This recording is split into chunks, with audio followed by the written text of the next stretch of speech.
All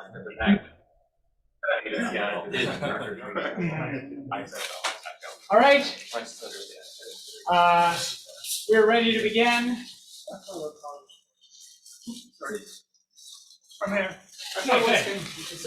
It's always a problem, but we try to work through it and try to be understanding.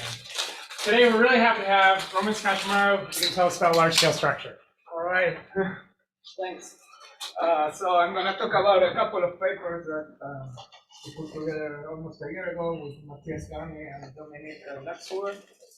So this is about studying the growth of large-scale structure in perturbation theory, including the effects of velocity dispersion and cumulants, which I'm going to define in a second. How did you make sure your archive numbers were sequential? That's I'm asking him to do it. Okay, there's a process. Archive has a process. Oh, archive has a process. You submit all the papers and then you can ask them to. I didn't know that. Yeah, it was not me, it was Matthias. I'm sorry about that. Okay, so the framework here is, the growth of structure in the universe is driven by the growth of fluctuations due to gravitational instability, dominated by matter. Most of the matter is dark matter. So in this talk, I'm going to assume that we have just dark matter, and I'm further going to assume that the simplest case of dark matter is the one we have, which is just cold dark matter. Which means by cold I mean with initial zero velocity dispersion and collisionless. Okay, so that means that particles can just go through each other, and so basically it's the simplest thing you can imagine. So you have an expanding universe, and on top of that you just have collisionless dark matter particles, which is just that means the only thing they see is just gravity. Okay. So it's the simplest situation you can imagine, the simplest setup. And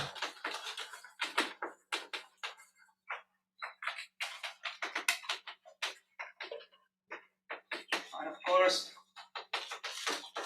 gravity is encoded in the background. It's just the Friedman equations for an expanding universe.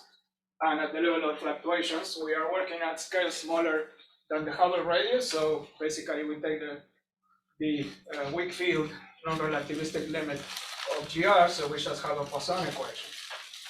So under these assumptions, the equations of motion are easiest to exact equations of motion. You can write them as a simple partial differential equation, which is known as the collisionless Boltzmann or Vlasov equation for the phase space distribution function,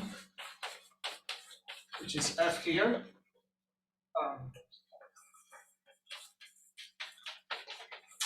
Okay, so F is the phase space density, so it depends on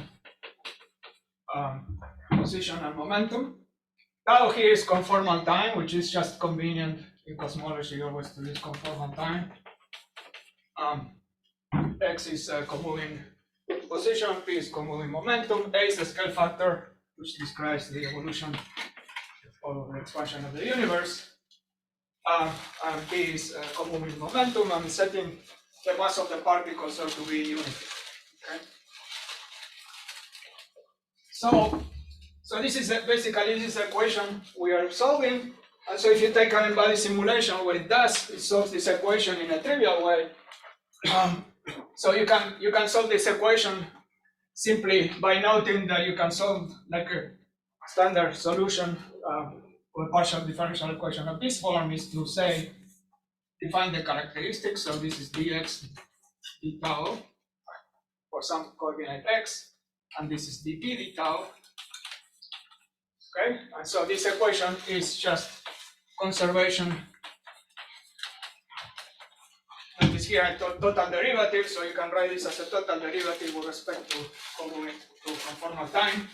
So that means along these trajectories defined by x and p as a function of time, you just have conservation of phase space. And of course, these equations, dx dt equals p over a, and dp d tau equals minus a gradient phi, are just the Hamilton's equations, okay, for this problem. So you have just a well set up Hamiltonian system. And so what embodied simulations do, they discretize. In cosmology, they just discretize this phase space distribution function by using particles. Okay? You put some initial conditions, and then those particles, they just conserve f, which in that case is trivial. It's just the particles moving along these characteristics, which are the Hamilton's equations of motion. How many particles can they do now? Well, it increases every year, roughly 4,000 cube, maybe even more. Like 10 to 9, 10 to 10. 10 to 10. Yeah, 10 to 10, you're getting to 10 to 11. I mean, it depends on, how big you make the box, what kind of resolution you want. And what do they do with caustics? Huh? Do with caustics, right? Mm-hmm. Yeah, so I'm gonna talk about that. Yeah, so basically, so let's answer the question. So when, in the case of a simulation, you have these particles are sort of effective particles. They are nowhere the mass that they should have for a dark matter particle. So you should think of them as just discretization of this phase space density. And essentially, in order to not get bogged down into binaries which are irrelevant, they have some shutting down of the force at very small scales. Okay. So now. Right, so that's what an embodied simulation will do. So typically, what does it mean to have a collisionless cold dark matter? Means that this the distribution function will be of this form. So I'm not gonna write all the arguments, but just for now.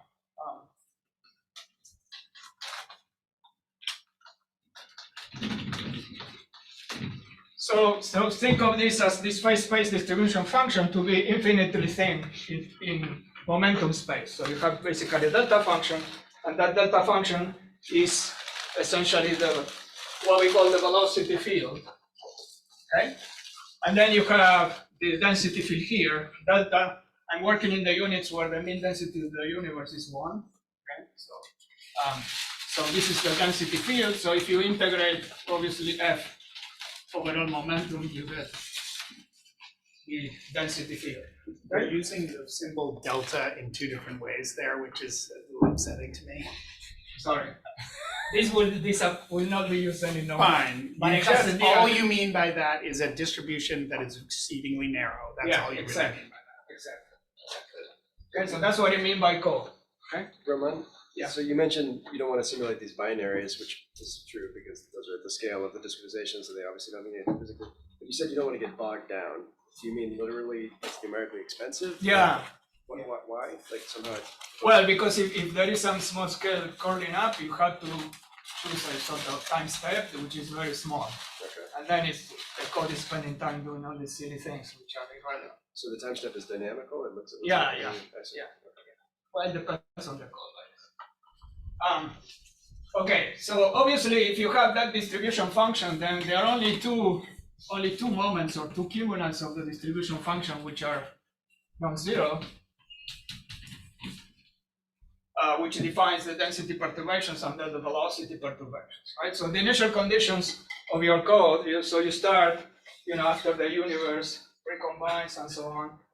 So you start with some initial density and velocity fluctuations, which are extracted, in realistic case, extracted from inflationary perturbations evolved, basically redshift 100 or so, where these simulations typically start.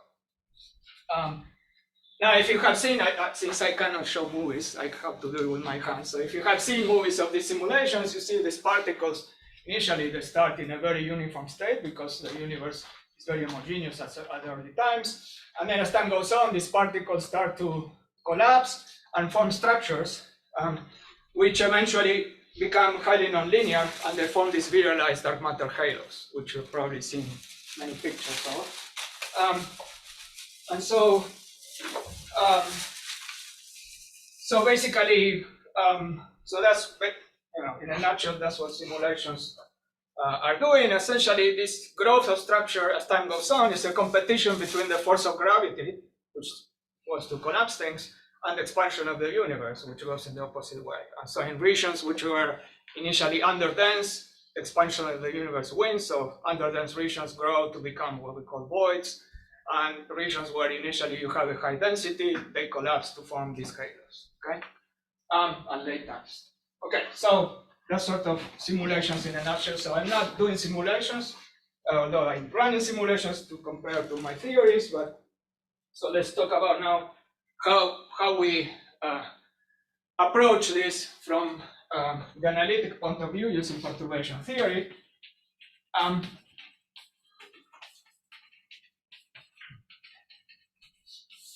So in perturbation theory, the idea is of course very similar. You start with initial density and velocity fluctuations, and then you evolve them as far as you can, and you can calculate statistical averages, which is what you observe, hopefully, with galaxy surveys and so on. So in this perturbation theory, what traditionally has been done, say in the past, starting from the 1980s, is what's called standard perturbation theory, which I'm gonna just abbreviate by SPT, which basically, because we are in this collision state in which the velocity dispersion of dark matter is assumed to be basically zero. If you look at the equations of motion, we can now look at the equations of motion that the effective density and velocity fields obey just by taking moments of the Blasov equation. So if I just integrate over momentum, I get the continuity equation that you know from fluids. If I take, if I do the same multiplying by p, I get the sort of Euler equation that you also know from fluids.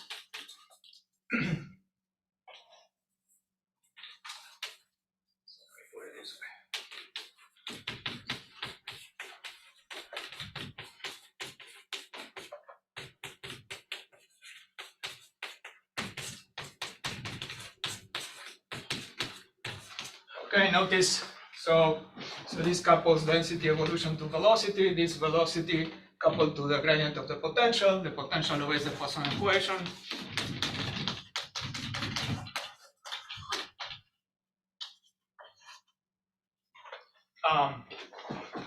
And then here, you can see as these guys, you take this, because there is dependence on p here, each time you do one, you get the next guy with a higher p, so you get the velocity. When you do this, you get as a source this stress tensor, which is the next definition. So this will be the stress tensor, this guy will be the velocity dispersion tensor. So I'm going to put an arrow here to say there is a rank 2 tensor. So this is just, if I look at, say, component ij, it's just what you imagine.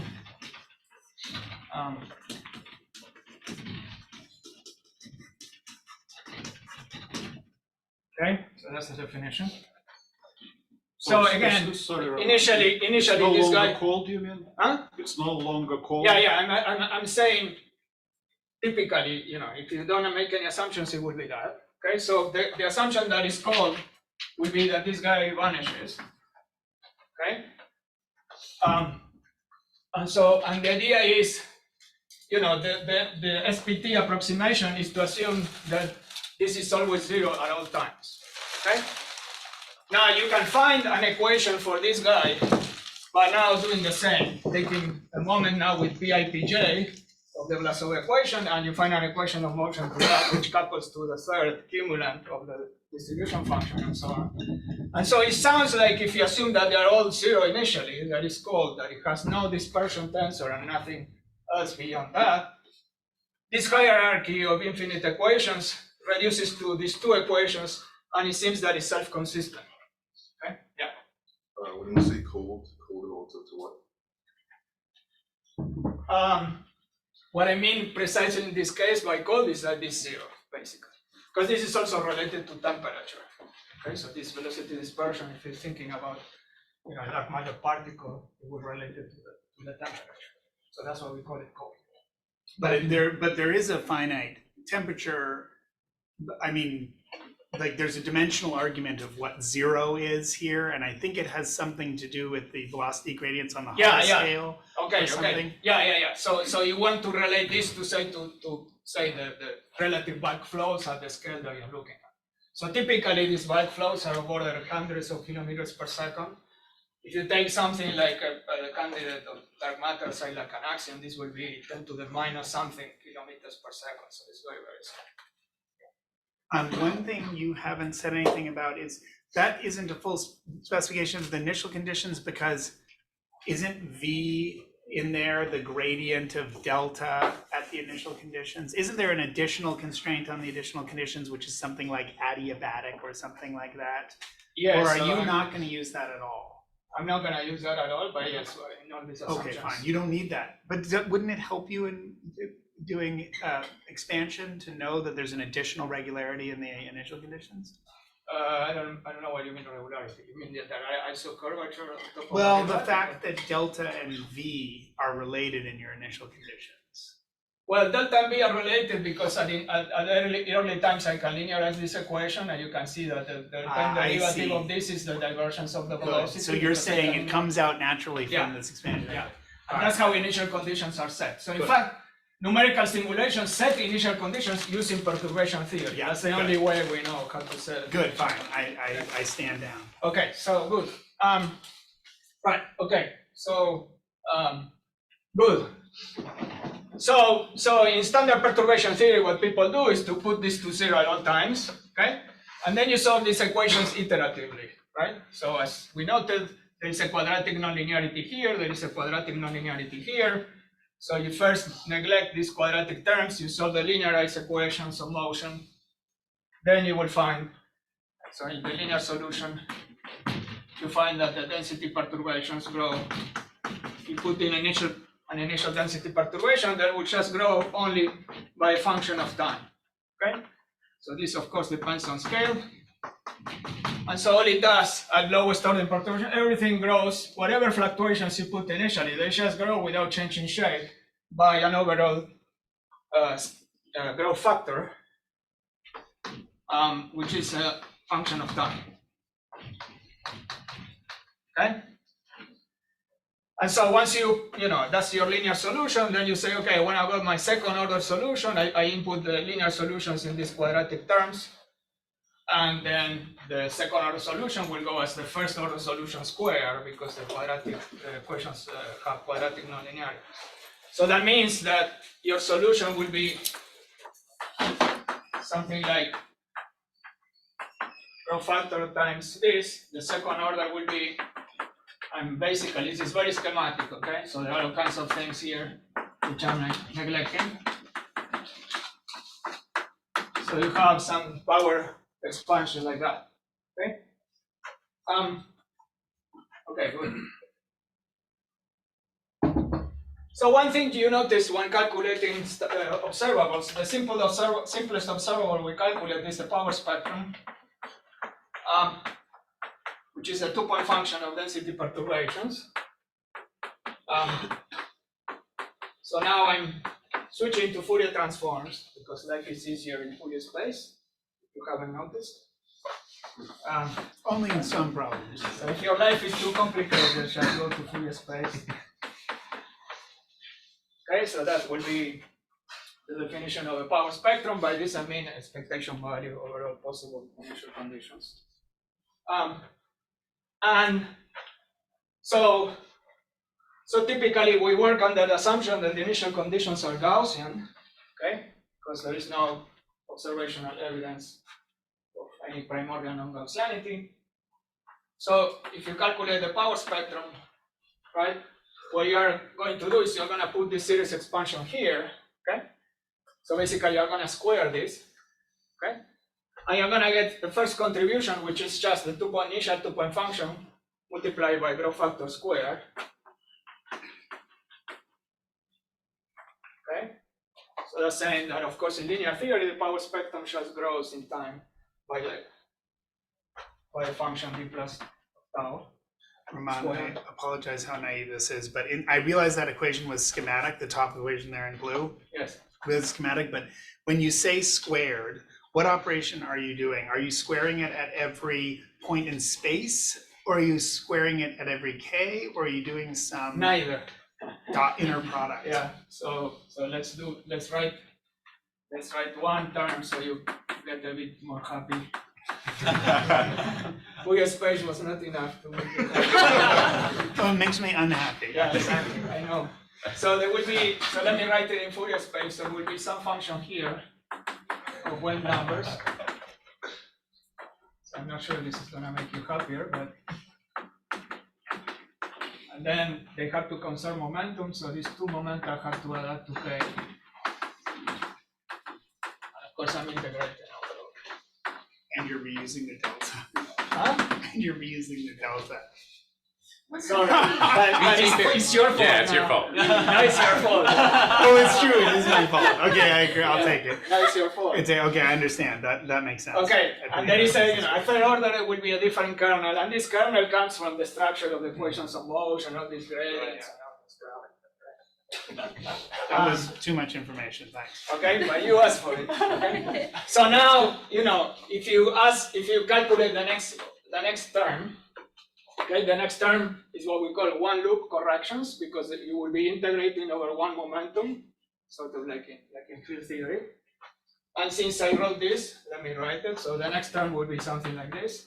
They cannot be d to the cube because of Gaussianity. So there will be like multiplying this by this. There will be 3 initial density perturbations, where the initial 3-point function is 0 for a Gaussian field. So the next term goes as d to the 4th. And there will be 2 contributions here, okay?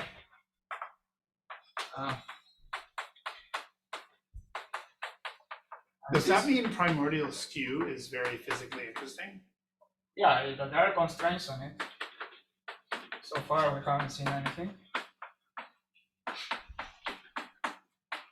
Okay, so there are 2 contributions. There are 2 ways you can go d to the 4th. One is second order square.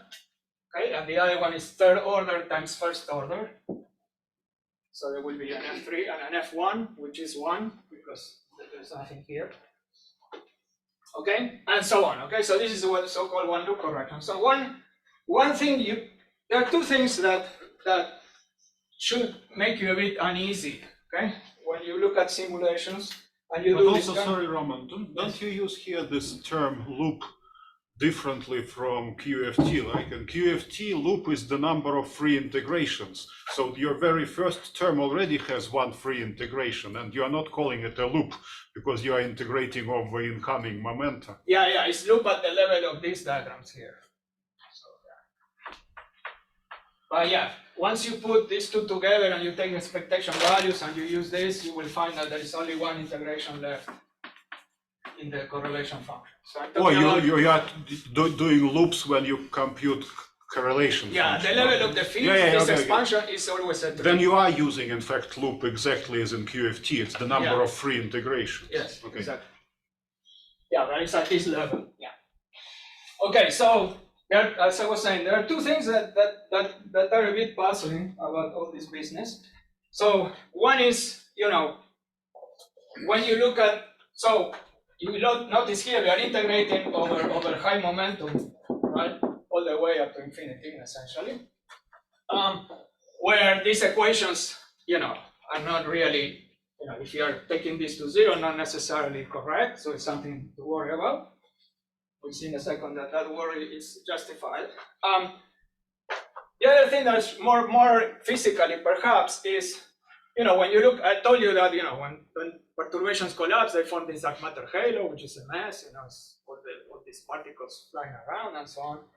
And so you might ask yourself, okay, what is the back reaction that I have this thing at small scales that is virialized? What is the back reaction of that thing on a long wavelength mode, right? In this particular way of making the approximation, there is absolutely no information that a halo has collapsed at small scales, right? Because, so if you look at the linear solution, is just everybody grows by the same growth factor, right? So essentially, your linearized solution doesn't see that there was a collapse at small scales to form a halo. So that's number one. Number two is that if I'm allowed to, typically we make these calculations for realistic initial spectrum, as I said, coming from inflation and so on, but you can make it for any initial condition that you want, right? In particular, it's very instructive to take a look at scale, a situation where you have a scale-free initial conditions, where the power spectrum is exactly a power law, okay? So imagine I take an initial spectrum, forget about inflation and matter radiation effects and so on. So if I take just the log-log plot, I take an initial spectrum, say that goes as k to the -2, and then I change it to k to the 0, or I change it to k to the +2. I'm not allowed to study things like this. Whereas the realistic initial spectrum coming from cold dark matter plus radiation error effects will look like this. It will look like scale invariant k to the 1, or roughly very close to 1 here, k to the -3 here. Here I have essentially flat spectrum n equals 0. Here I have the variant acoustic oscillations and so on. Okay, so this is reality.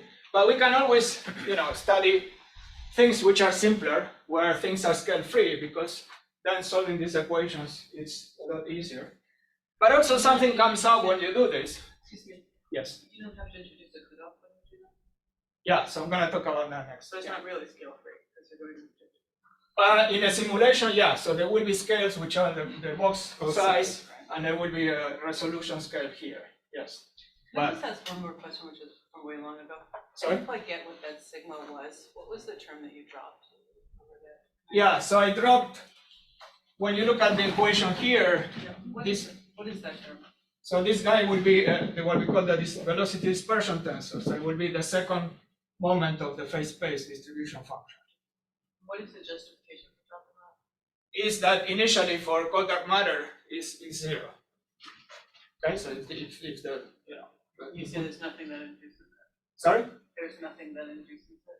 Yeah, so that's what I'm gonna talk about. So if you assume that this is the case, that you start with this, when you take these moments, it looks like it won't be generated by all the hierarchy, but that's wrong. Okay, and this is something You're just doing it before the first caustic, right? Yes, exactly. So this will be true before the first caustic, but yeah. Let me tell you one more trouble, and then see if I can show you how we solve all these problems.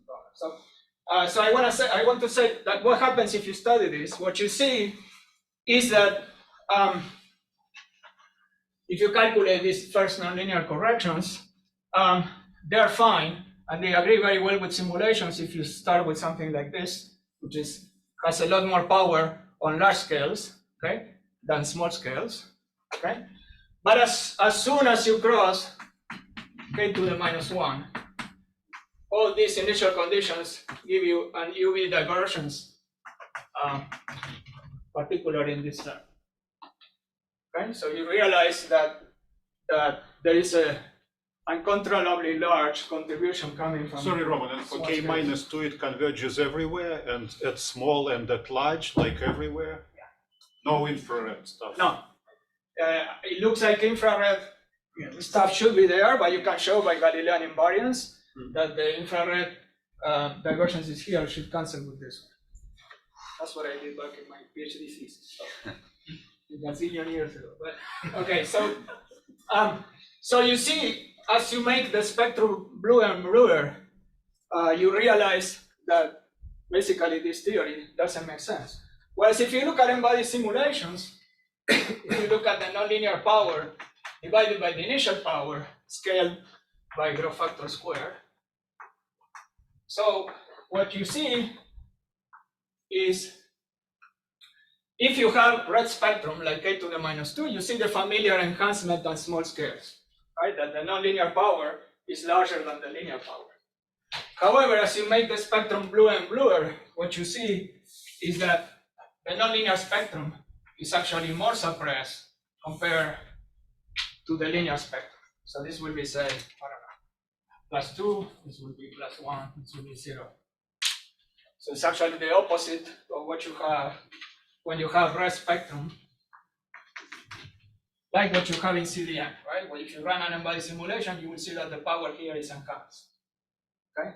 The nonlinear power will be higher than V.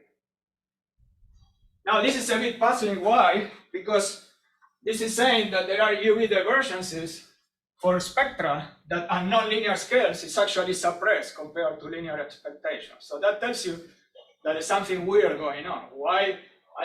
There is this UV divergence from small scales, where actually the nonlinear power is much smaller than linear. Okay? All right. So that's. But there's no paradox here, right? Because perturbation theory has some initial conditions regime of applicability, right? And so you can say, you can say like perturbation theory maybe doesn't for work. this spectra we can just not use perturbation theory, or you have to start from a different background.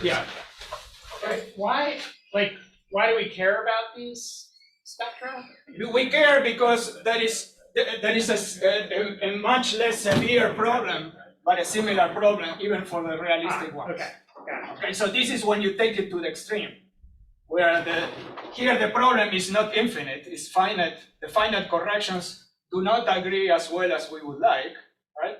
But if you make the spectrum as blue as you can, basically you crank it up, you see that eventually you get a nonsensical answer. Okay?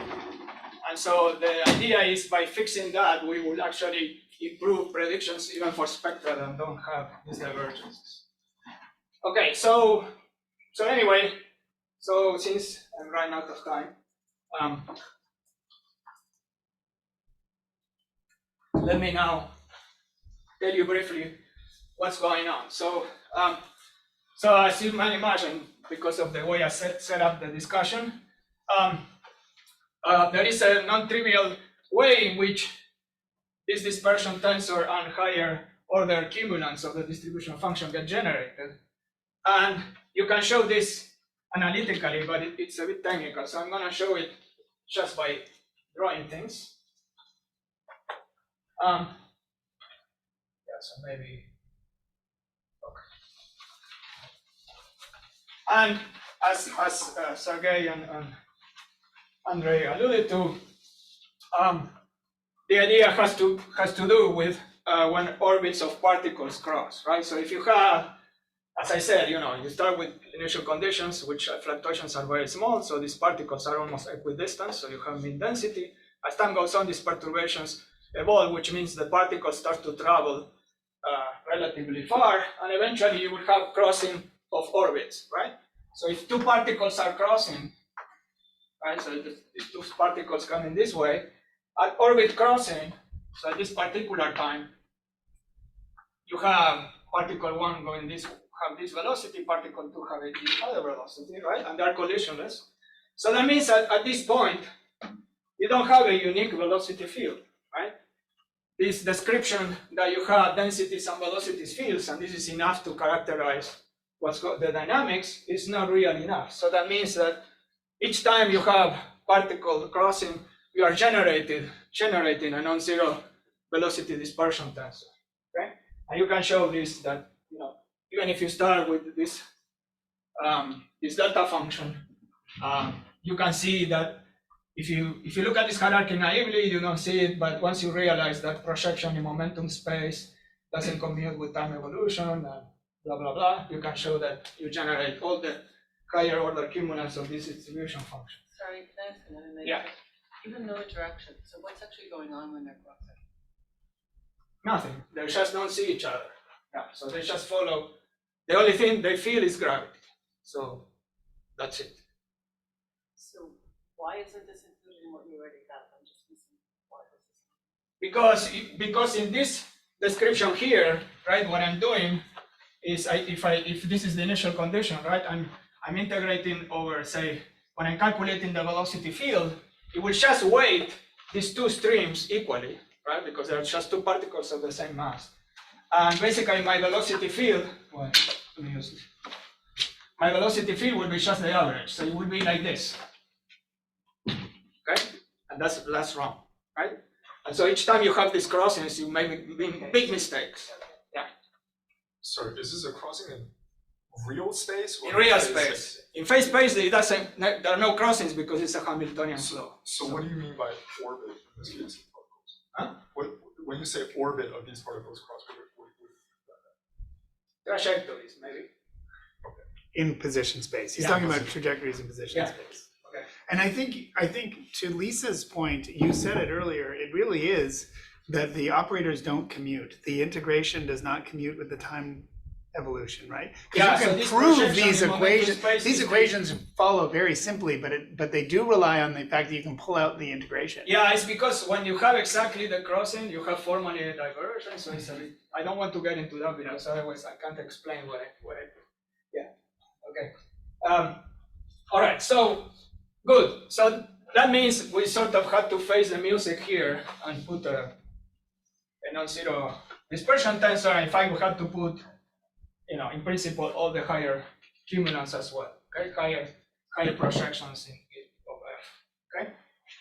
Okay, so let's now try to explain, how we solve these puzzles that I mentioned, and what do we learn? What new things we learn from doing this? Okay.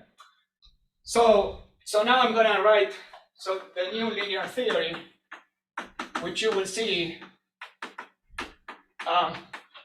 So we call this Blasov perturbation theory because it's taken from Blasov equation. And so the linear theory is actually pretty easy to understand. Okay, so now instead of using conformal time and changing to a different time variable, which is the log of the growth factor, so the equations are easier to write.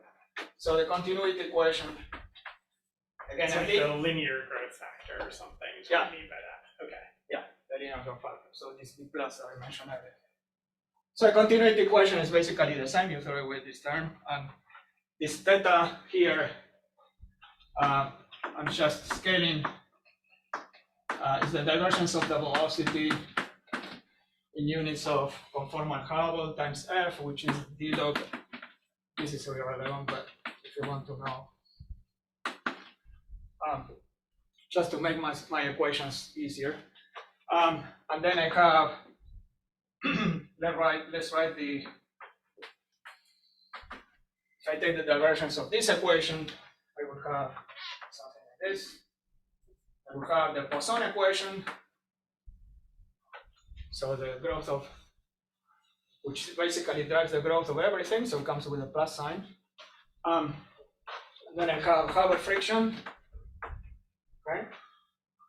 And then I have the new terms coming from the non-zero dispersion tensor.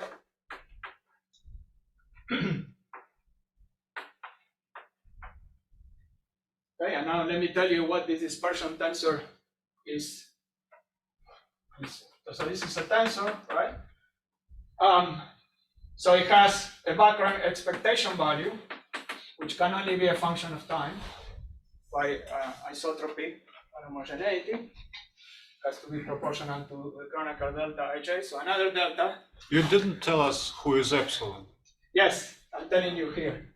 Is the background expectation value of this dispersion tensor. And then there can be perturbations, of course, to this. One, which is precisely perturbation that now depends on x. Everything depends on time, so I'm writing the time dependence. And then we have one more piece, which is this g, which I'm gonna write in k space. So the other possible thing you can write once you have a perturbation, so I'll write k here now, is ki kj over k squared, which also has the right symmetries. And so these are basically the two scalar modes of this tensor, okay, in cosmology speak. Then there will be vector modes and tensor modes, okay, which I'm not gonna write. So these vector modes can generate vorticity, as I'll talk about in a second, and these tensor modes will actually generate gravitational waves. So your epsilon and g is parameterizations of the viscosity or something, or pressure or whatever. Yeah, they are not really that, because remember, this is collisionless, right? I understand. Yeah, but whatever. essentially, yes, yeah. Okay, so, and then finally you have an equation of motion for this guy.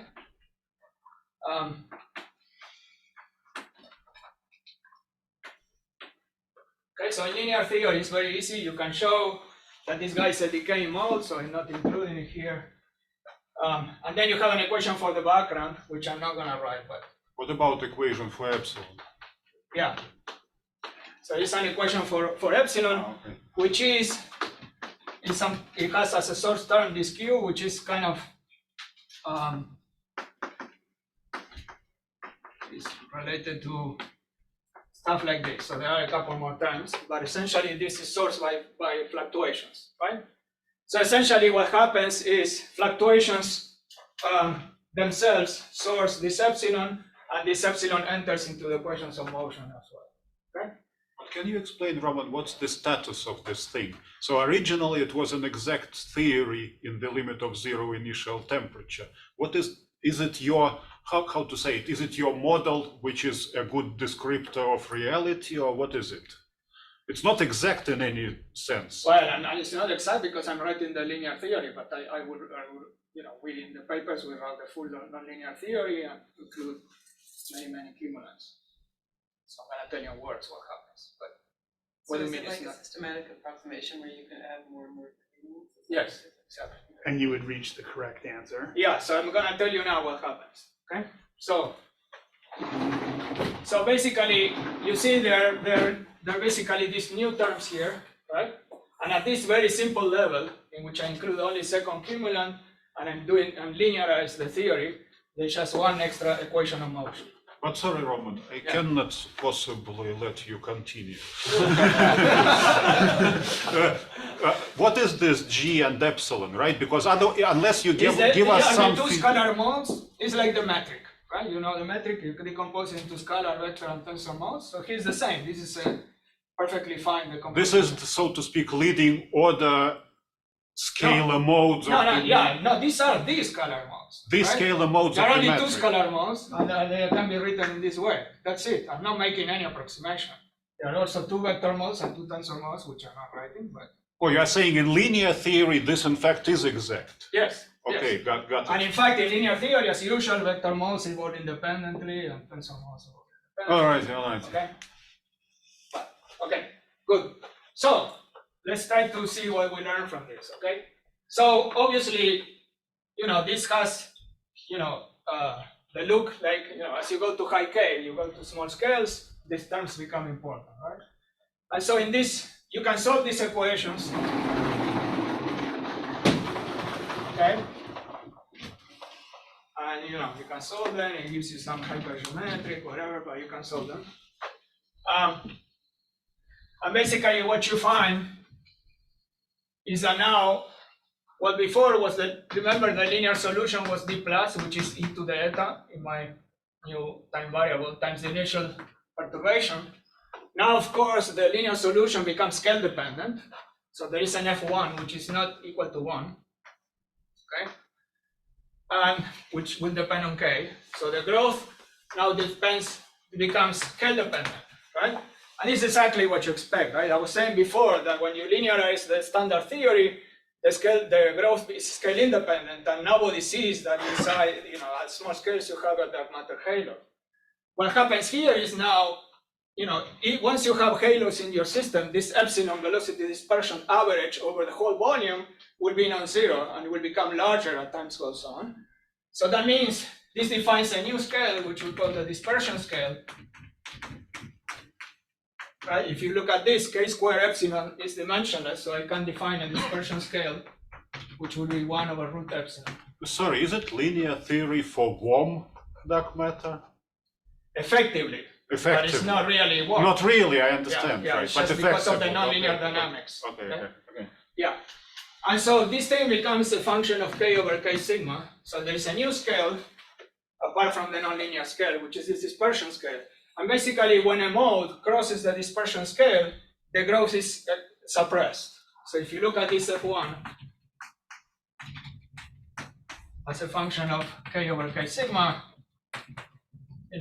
at low k you have just one, so you have the standard solution that you had before, and then at small scales is suppressed, okay? And so it sort of knows that there is, collapse, something collapse at small scales, and the growth of a high K mode is actually suppressed because of that. Now you can ask, okay, how does this solution happen? There's a question. Yeah, two Yes. questions. One is you have two different epsilons up there. I'm just trying to make sure I understand. You have epsilon Yeah, so this is the perturbation. Yeah, That's one one. Yeah. But that's a function of k. yeah. So it's not like it's a k independent thing. It's only... Now forget about this. This I'm dropping for now.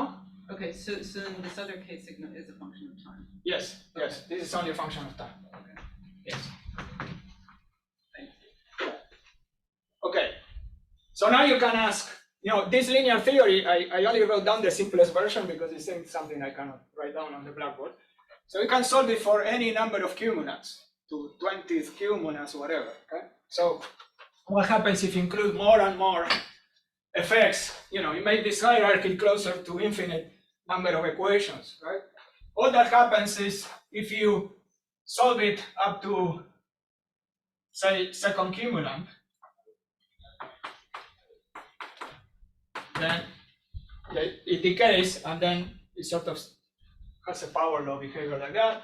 If you solve it for 4, you solve it for 6, eventually you solve it, we solve it at 20, whatever, it's easy, very easy to do. So basically what happens is there is this screening of UV modes, okay, due to this shell crossing at small scales, and including more and more cumulants only makes this screening of the small scale modes more effective. The original line is numerics.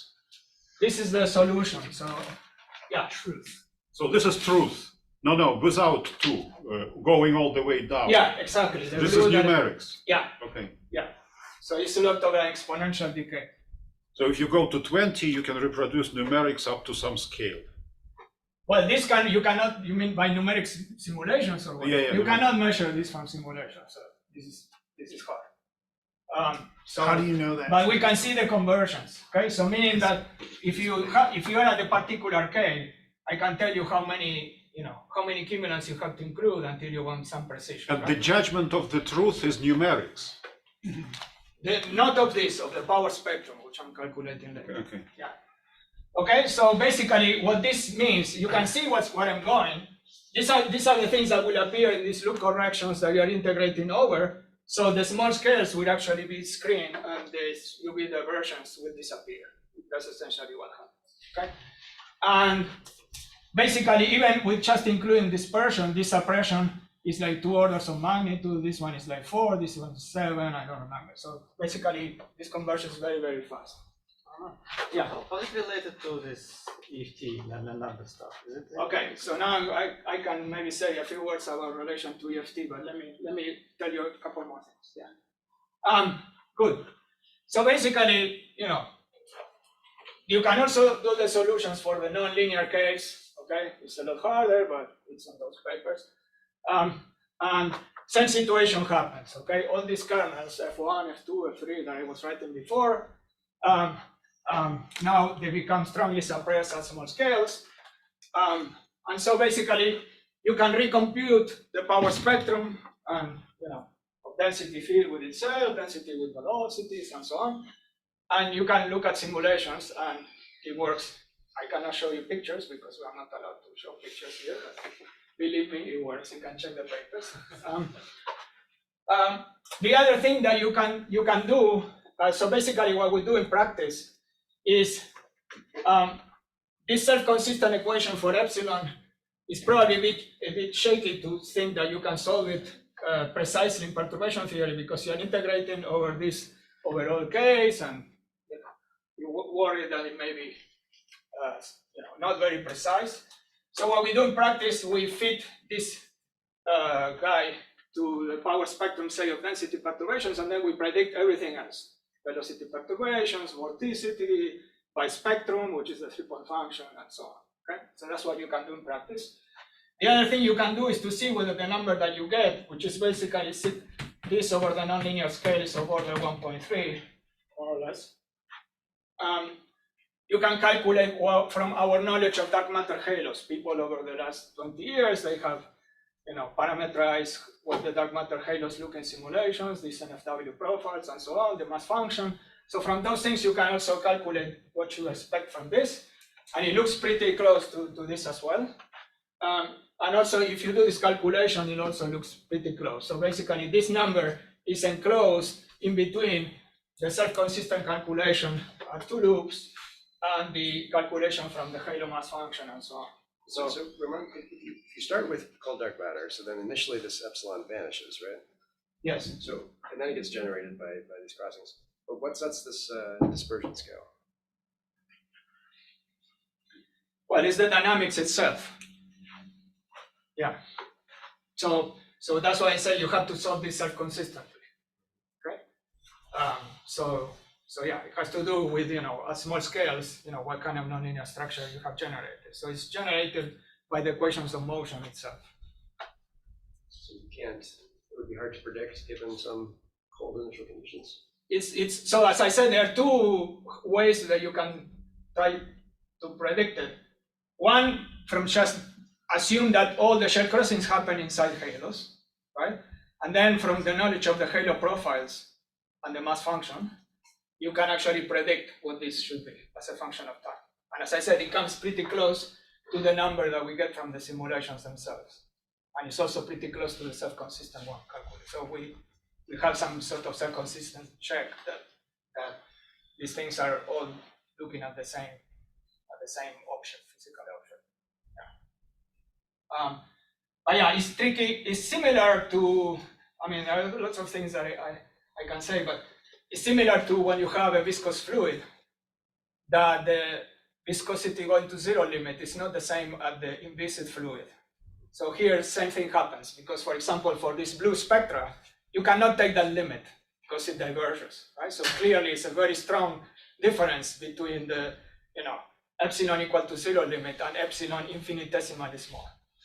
So there are all kinds of things like this, like boundary layer stuff and so on. Yeah. Sorry to interrupt the question, but you said you have knowledge of the halo profile. Is that something that you can derive, or you're taking out? No, it's an estimate, right? So you assume to take, say, an FW profile, which is a rough But approximation. shouldn't you be able, if you were really doing this right, shouldn't you be able to eventually get that profile out of this? No, because this is remember, this is still perturbation theory, right? So eventually, if I go to the highly nonlinear regime, I'm not gonna be able to, I'm neglecting, say, 3-loop correction. So it's only sort of large scale effect, scale structure that you can get from that. Yeah, but includes the bar reaction from small scales, right, due to this epsilon.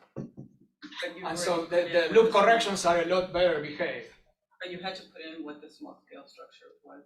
I'm still confused how you produced. No, I said if you're brave, you can try to calculate self-consistently, but this is probably not very accurate because you're assuming perturbation theory all the way, right? Right. So what we do is there is this scale that we can fit, right? Okay. So for one particular measurement, say the density power spectrum, okay? And then it's set, and I can predict the velocity power spectrum, velocity density cross correlation, the Y spectrum, the vorticity power spectrum. So you could actually put in baryons if you wanted to. Well, baryons will not obey this equation, right? Right, but you're not really using it at the small scales. Well, yes, but I won't be describing, baryon. I don't know what you mean by put baryon. You could just say if baryons have any effect on any of the large scale structure. Yeah, but then basically they will modify, essentially they will modify this coefficient in some way. Yes. But yeah, it's not exactly the same as this. So, for example, now coming back to some of the questions, this is maybe connecting with the AFT. There are one more thing that I want to say, which is that, and then I connect with the AFT and say one more thing, which is that you can also predict what the vorticity power spectrum is, something that people only have symmetry arguments, but didn't have a way to predict it before this.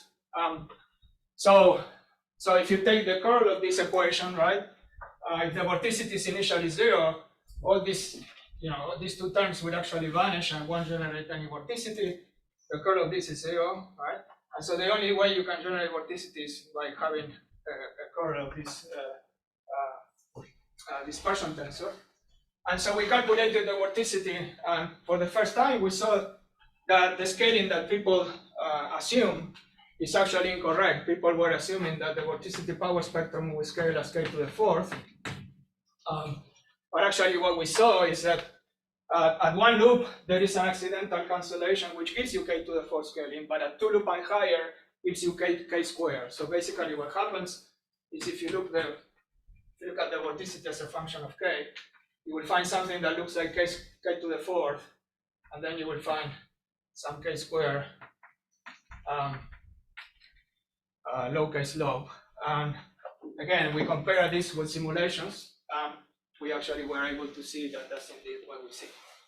Okay, so that's something non-trivial that came out of this that even us we were not expecting. But okay, so now in the last couple of minutes, I can give you now a connection to EFT. So let's try to. So in the case of EFT, what people do is they try to basically, it's a complementary approach. They don't worry about this sort of UV completion of SPT for a conditionless case that obeys the Blasov equation, but they say, what is the most general modifications to the equations of motion that will happen from small scales, just from the symmetries, okay? And so basically what it boils to is doing a derivative expansion of this stress tensor in powers of k. Right? So it will be, I don't know, it will be some constant like k squared b plus etc. Okay? And so basically they have equations for delta and the velocity divergence, okay, as I have over there. And there is no extra degrees of freedom. Okay, so basically you are integrating out over these extra degrees of freedom, and you are asking, what is the most general, contributions I can expect from shell crossing at small scales. And so let's see how we compare. So we can actually solve that equation for G, right?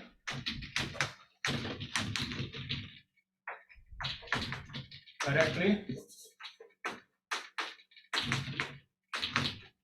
Okay, and you can put it back into the equation of motion, into here, right? And basically what you see is that the lowest order correction is, what you expect, k squared, right? But it's not local in time, right? It's not the velocity divergence at the time that you're calculating, but it's integrating over the past. And this goes back to the question that we are asking, that is actually forbidden, because it's forbidden to be local in time, because it cannot be, if it's local in time, if that G is proportional to theta at time eta, that would be equivalent to a viscosity. And this is just a bunch of free particles that cannot dissipate, okay? And so that means that people knew from the EFT, from some arguments, that this had to be non-local in time, but nobody, in practice, it's probably not very important, so nobody takes it into account, okay? But you can see here why it's non-local in time. It's basically because it's forbidden by energy conservation. So you can show that if you look at the energy, evolution of the energy, if you had assumed that it's local in time, you will violate conservation of energy. So this is an example where you can understand some arguments of why the EFT of Lasker structure is actually non-local in time.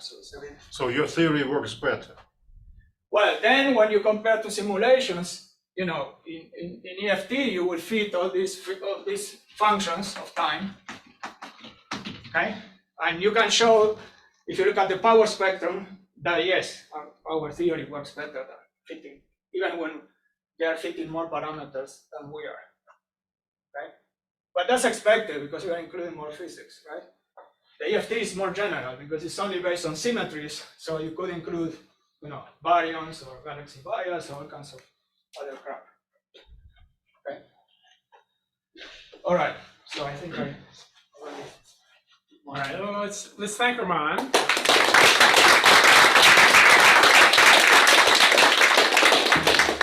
Do we have further questions before going off to cookies? I'm in back.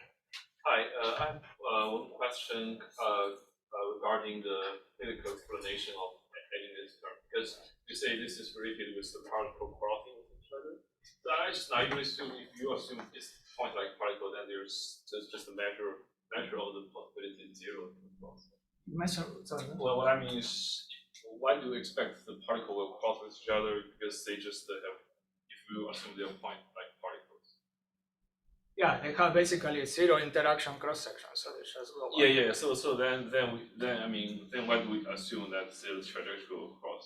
Because in this model, it's a continuum. So there's but they're then always if going it's to continuum, cross. then but then if it's continuum, then we should just assume it's a continuum field. Then there's even no such explanation. Yeah, here I'm basically taking the continuum approximation. Yeah. Okay. I don't have particles, but it's just a simple way of explaining that once there is a crossing, like the velocity field is not enough to describe. And you can show analytically that if you start from something like this, you actually generate a non-zero width as long as the orbits cross. Do you mean literally crossing, or just that the interactions, the gravitational interactions going up as they get close to each other? No, it's just because of crossing. Yeah, there is nothing. It's not just the one of Earth going up. No. This is literally just that interval is no longer. Yeah, this integral is not a one-to-one, right?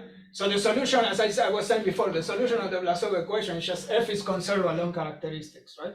But once there is a crossing, right, there is one position, right, that corresponds to two initial positions. So when you do these integrals, there are more than one solution. And when you sum over solutions, you generate, it will be, it will have the crossings. So do you have some estimates for how well this would improve parameter estimation? Or not yet. So solving this hierarchy, I only scanned the surface of it, right? So these equations it's a bit time consuming. So right now we cannot really do parameter estimation yet. So we are working now on eventually making it into an emulator. So first we to make it fast enough. Yeah. But right now it's not fast enough, so you can do an MCMC. But yeah, we're basically at the level of where we are understanding this. Now we are doing CDM, we are doing CDM spectrum, we are doing redshift space distortion, and all kinds of things before we come. So you said that unexpectedly you get k-squared vorticity at large scales, right? On the other hand, these things are very simple, right? Some caustic crossings, whatever, halos, whatever. So can you explain the physics of this k-squared, which everybody missed? It should be easy, right? If it is true, I mean, this is very simple. It's not like whatever. We didn't spend too much time on that. Yeah, really, we don't have it's basically, it's not forbidden by any of the symmetries to have a k-squared. But the exact mechanism which does lead to k-squared spectrum on large scales of vertical motions. Yeah, it's tricky because at the leading order it doesn't give you k-squared. It's only. Isn't it more that k to the fourth was surprising? Huh? Isn't it more that k to the fourth was surprising? Because there's no reason to expect that cancellation. Right, that's what he says, that it was an accidental. Yeah, people were cancellation, assuming right? that the stochastic. Yeah. It's more you want to But- explain the k to the fourth. But is it observable, this k-squared on large scales? No. Oh, no, only in numerical simulations. Even in numerical simulations, it is hard. Yeah. Hard to Measuring see. vorticity is very hard. So it's not really a pressing Yeah, physics that's problem. why we didn't. That's spend why too you much. didn't care. Okay. But it's cool that, and it's tricky because at the leading order, it doesn't give you that. It's accidentally suppressed. It's only at the next order that gives you the k-squared. But still, you can explain why this accident disappears at high. Yeah, we have an explanation. But you're saying nobody cares. Okay, It's good kind enough. of technical. It's not. It's no. You want some easy explanation, but yeah, there is no easy. And ask One more question. sort of along those lines. So I mean, the fact that these Fs, these kernels fall off at high K, which seems to be pretty generic.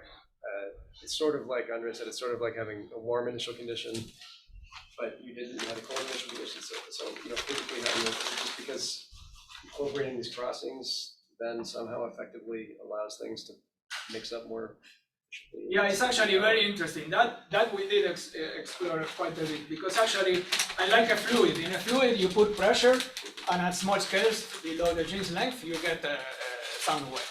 Period. Right?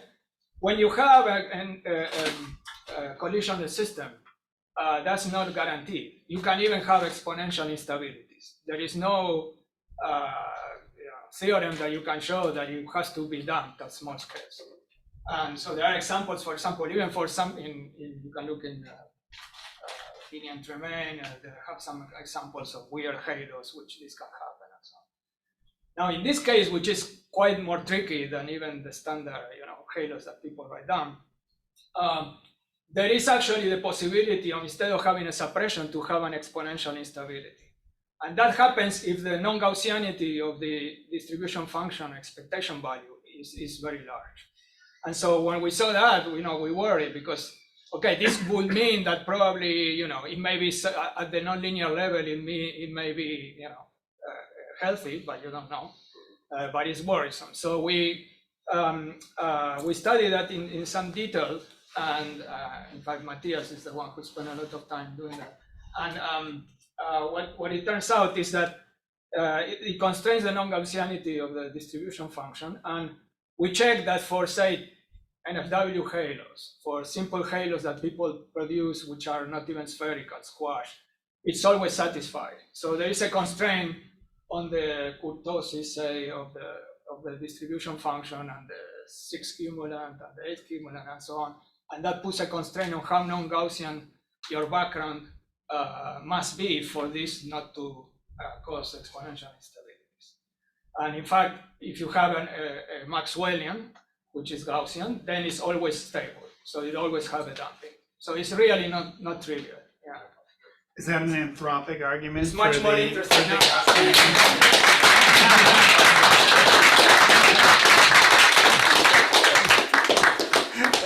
There's the teasing coffee. I think he owes some money. Never ends.